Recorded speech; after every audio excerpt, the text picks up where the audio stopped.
Szanowne Państwo, dzień dobry, pozdrawiam wszystkich u Przemyślu. Ladies and gentlemen, thank you very much for the invitation to this European Conference of Carpathians in Przemyśl. Especially I greet and thank Marszałek Marek Kuchciński.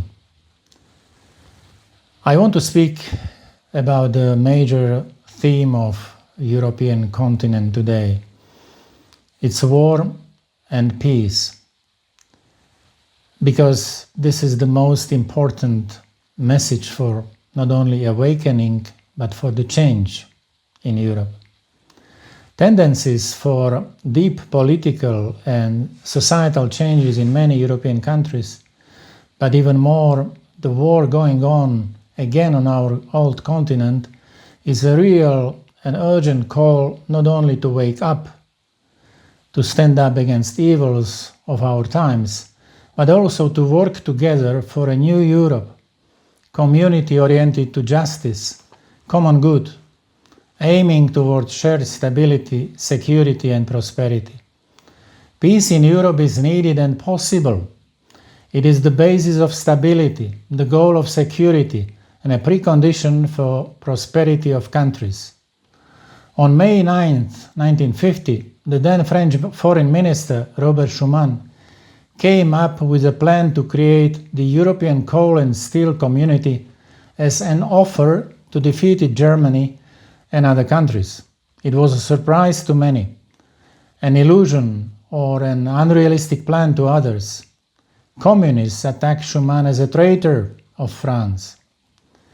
By linking the production and trade of commodities essential for the economy and for waging war, the peaceful interests of perpetual enemies prevailed. Over the next 75 years, this peace community grew into a 27-member European Union with a single market, the Schengen system, and a common currency. Before his death, Schuman, father of Europe, reminded, I quote, that we must create Europe not only in the interests of the free nations, but also to welcome the nations of the East, who after being freed from the oppression to which they are subjected, will ask us for acceptance and our moral support. The first Chancellor of democratic Germany, Konrad Adenauer, also thought similarly. A united Europe was the dream of a few, the desire of many, and has become a necessity for all. Another great statesman, Italian Prime Minister Alcide de Gasperi, said, "The future will not be built through force, nor the desire to conquer, but by the patient application of the democratic method, the constructive spirit of engagement, and by respect for freedom." However, for several reasons, the process of forming a peaceful Europe as a whole remains an unfinished reality. The common European house, often spoken by Robert Schuman and later by Soviet President Mikhail Gorbachev, has not been built. We have a bloody, tragic war here again, which was fully launched by the invasion of Russia in February 2022, but its roots are much deeper. For more than 10 years, there is so-called Second Cold War. Let us remember that 3 European wars in the 20th century became global ones.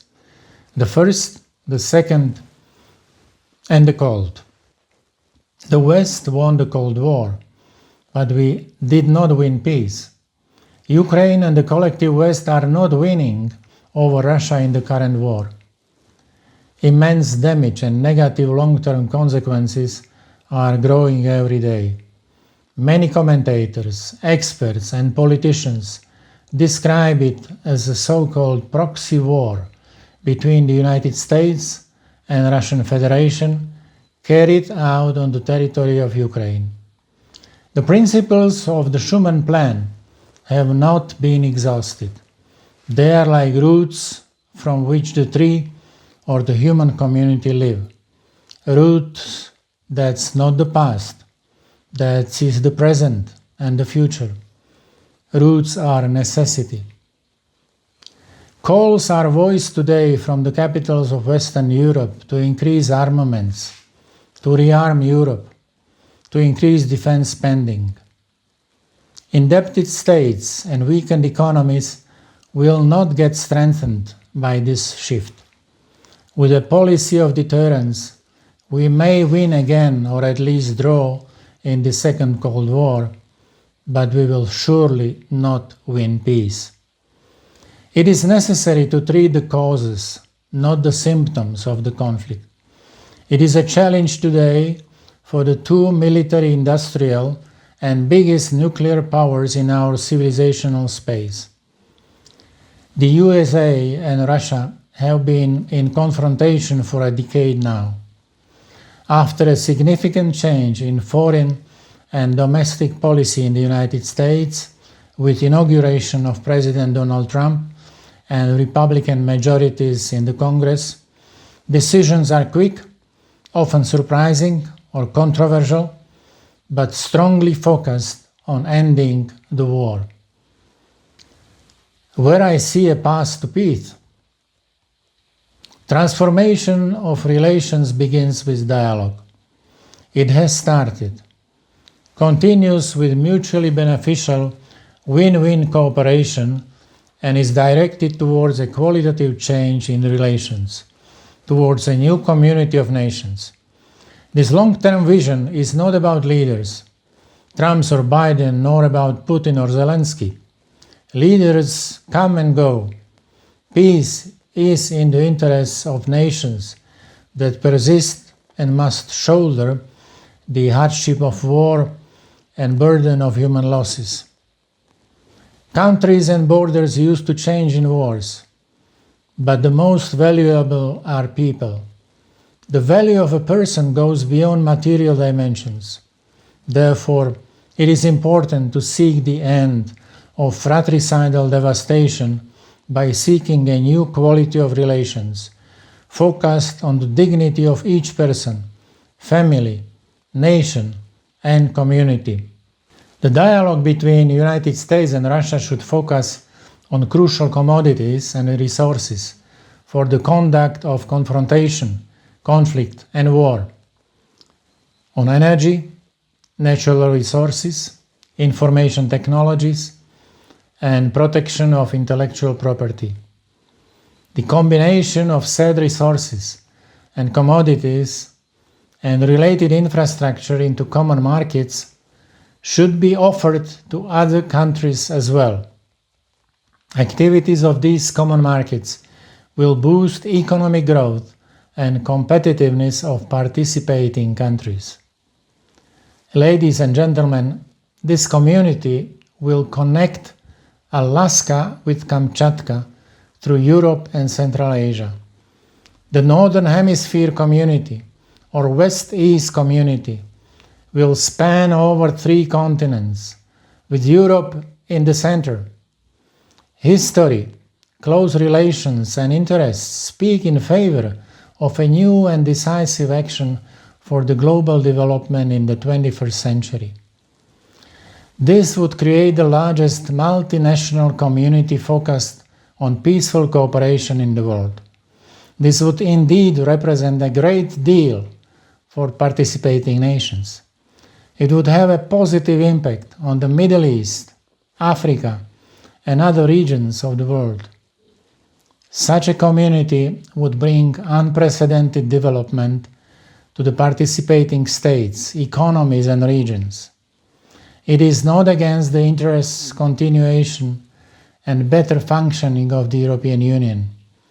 Part of such a qualitative change, worthy of a more humane 21st century, is also a shared security architecture, which doesn't exclude a future defense alliance. This vision of rapprochement and cooperation between the West and the East will take a long and demanding process. It is in line with the image presented by the great Pope, St. John Paul II, of Europe breathing with both lungs, the Western and the Eastern. Today, the West is sick with ethical relativism and new ideologies, and the East is bleeding in fratricidal conflict. This image gives recognition to the Christian spiritual heritage of European continent. Perhaps such vision may seem surprising or improbable at this moment, perhaps unacceptable to some. US Secretary of State Dean Acheson wrote about Schuman Plan in his memoirs as a quote, "a breathtaking step towards the unification of Western Europe, which he could not even understand at first." We need such a breathtaking U-turn in the current situation. Crisis and ongoing tragedy may turn into a historical disaster or into a new beginning for the qualitative change of relations. Within the framework of such a great deal, an acceptable solution for peace in Ukraine, for return of refugees, and for the dynamic and successful reconstruction of the destroyed territories will also be found more easily and more quickly. It is precisely the Central Europe, which have often been in the history the battlefield in wars between powers from the West and from the East. Central European nations remember invasions and occupations, the loss of freedom and independence, but also restoration of freedom, democracy, successful transformation, and integration into a common Europe. Therefore, Europe should play an active, constructive, and creative role for its own better future. The EU needs to become a peacemaker, peace producer, more than a peace consumer. Creative and constructive efforts for peace must outweigh extensive war efforts. Ladies and gentlemen, therefore, we in the West need above all more wisdom and more courage for a reasonable and responsible policy, rather than only more money for ammunition and armaments. We need statesmen and leadership who see the big picture and look into the distance to the next generations. Concerning future, I recommend neither a cheap optimism nor a dark pessimism, but first of all we must stay committed. Peace, security, and prosperity in our civilizational space is possible and achievable. Thank you very much for your attention. I wish you a successful conference. Dzięki bardzo. Wszystkiego dobrego Wam.